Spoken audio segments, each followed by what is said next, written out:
I don't think that the European Union gets to determine what international law is. No, they certainly don't get to determine is how the United States defends its national security. I do find it interesting that all these countries want us to send, and supply, for example, nuclear-capable Tomahawk missiles to defend Europe.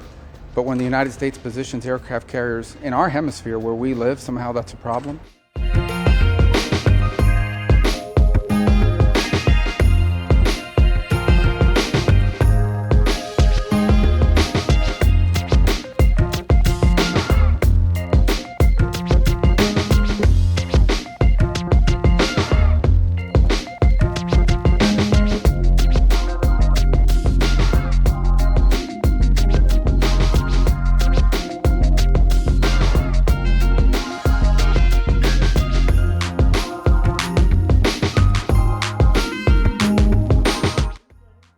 U.S. Secretary of State Marco Rubio on Wednesday rejected complaints from some allies over the legality of U.S. strikes in the Caribbean.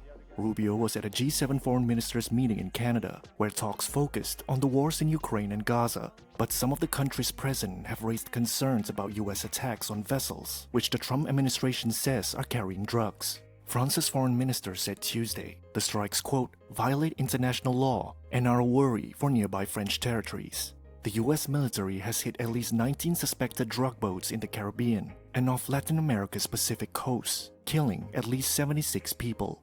However, before leaving Canada, Rubio told reporters no one mentioned the strikes to him at the meeting. He defended targeting what he called narco-terrorists, saying drugs moved from Venezuela to Europe and the U.S. should be thanked. He added that Europe doesn't get to decide how Washington defends its national security.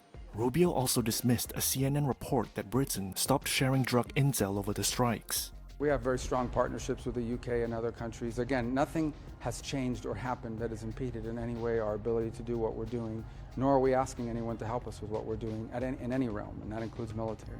The Trump administration says the targeted boats carried drugs, but has offered no proof or legal reasons for attacks instead of arrests.